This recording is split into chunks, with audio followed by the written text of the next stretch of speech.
உங்க வீட்ல பழைய ஸ்கெட்ச் இருந்துச்சுன்னா, அது எழுதாத ஸ்கெட்சா இருந்துச்சுன்னா, அத தூக்கி போடாம, அத யூஸ் பண்ணி எப்படி ஒரு பெயிண்டிங் பண்ணலாம் அப்படிங்கிறத தான் இந்த வீடியோல நம்ம பார்க்க போறோம். அந்த பழைய ஸ்கெட்ச ஓப்பன் பண்ணி, அதுக்குள்ள இருக்கிற டியூப எடுத்துக்கோங்க. அத தண்ணிக்குள்ள டிப் பண்ணி, நல்லா ஸ்குவீஸ் பண்ணீங்கன்னா, பெயிண்ட் வந்து வெளிய வரும். ஸோ, இது மாதிரி ரெட், எல்லோ, ப்ளூ இந்த 3 கலரும் நான் எடுத்து வச்சிருக்கேன். என் கையெல்லாம் பார்த்தீங்கன்னா, கலர்ஸ் லேசா ஒட்டியிருக்கு. பரவால்ல, இது வாஷ் பண்ணா போயிடுங்க. பார்க்கறதுக்கு நான் கொஞ்சம் கலர்ஸ் தான் ஸ்குவீஸ் பண்ணி வச்சிருக்கிற மாதிரி தெரியும். ஆனா, இது பார்த்தீங்கன்னா ரொம்ப பிரைட்டான கலர்ஸ். இத கொஞ்சம் தொட்டு அப்ளை பண்ணாவே போதும். கலர்ஸ் எல்லாம் வந்து நல்லாவே பிரைட்டா இருக்கும். ஃபர்ஸ்ட்டு நான் வந்து பென்சில் ஸ்கெட்ச் பண்ணியிருக்கேன். நான் வந்து இப்போ ஆரஞ்சு ஒரு லீஃபோட இருக்கிற மாதிரி பென்சில் ஸ்கெட்ச் பண்ணியிருக்கேன். அதுக்கு வந்து நான் தண்ணி அப்ளை பண்ணுறேன்.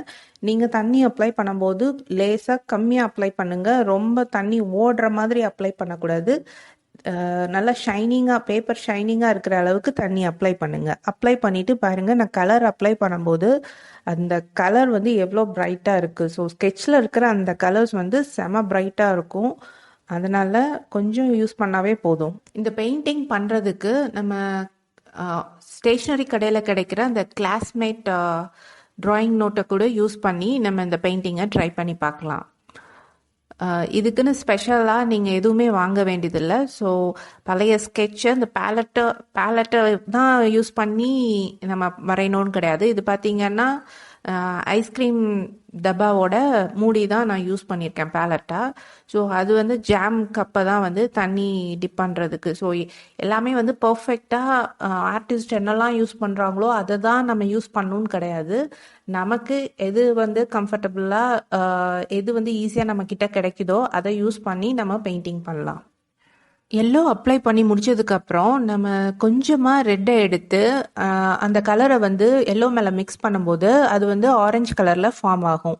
ஸோ இந்த ஆரஞ்சு ஃப்ரூட் பெயிண்டிங்கில் பார்த்தீங்கன்னா நான் நடுவில் வந்து நிறைய ஒயிட் விட்டுருக்கேன். ஸோ டாட்டாக தெரியும் ஒயிட்.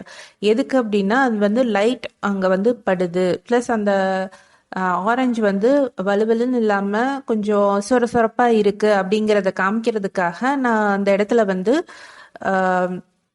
கொஞ்சம் ஒயிட் கொஞ்சம் லைட் கலர்ஸாக அந்த இடத்துல நடுவில் விட்டுருக்கேன்.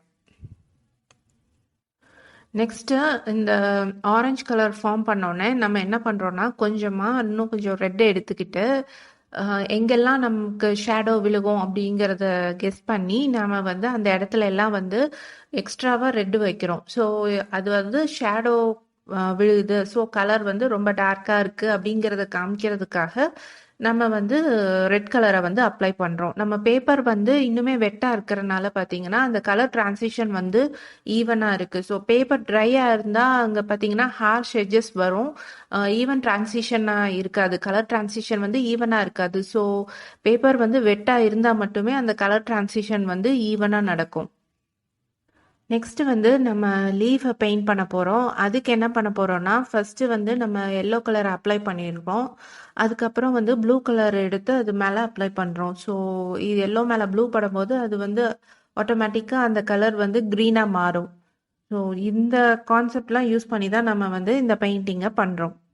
வெறுமனே 3 கலர்ஸை வச்சு நம்ம பார்த்தீங்கன்னா இந்த பெயிண்டிங்கில் நிறைய கலர்ஸ் இருக்கிற மாதிரி கொண்டு வந்துடுறோம். அதாவது பார்த்தீங்கன்னா வெறும் primary colours red, yellow, blue மட்டும்தான் நம்ம வச்சுருக்கோம். ஆனால் இந்த பெயிண்டிங்கில் பார்த்தீங்கன்னா க்ரீன் வருது, ப்ளஸ் ஆரஞ்சு வருது. அப்புறம் இன்னும் பார்த்தீங்கன்னா ஷேடோ ஆட் பண்ணும்போது பிளாக்கும் நம்ம க்ரியேட் பண்ணுறோம். ஸோ இந்த 3 கலர்ஸ் ஸ்கெட்ச் இருந்தால் கூட போதும். உங்ககிட்ட ஸ்கெட்ச் பேக்கெட் நிறைய பல இது இருக்குது அப்படின்னா அதில் இருக்கிற எல்லா கலர்ஸுமே இந்த மாதிரி யூஸ் பண்ணலாம். பிங்க்கு, ப்ரௌனு, மற்ற க்ரீன் ஷேட்ஸு எல்லாமே நீங்கள் யூஸ் பண்ணலாம். குழந்தைங்ககிட்ட கொடுத்து ஜாலியாக அந்த லாக்டவுனில் நிறையா பெயிண்டிங்ஸை இந்த மாதிரி க்ரியேட் பண்ணலாம்.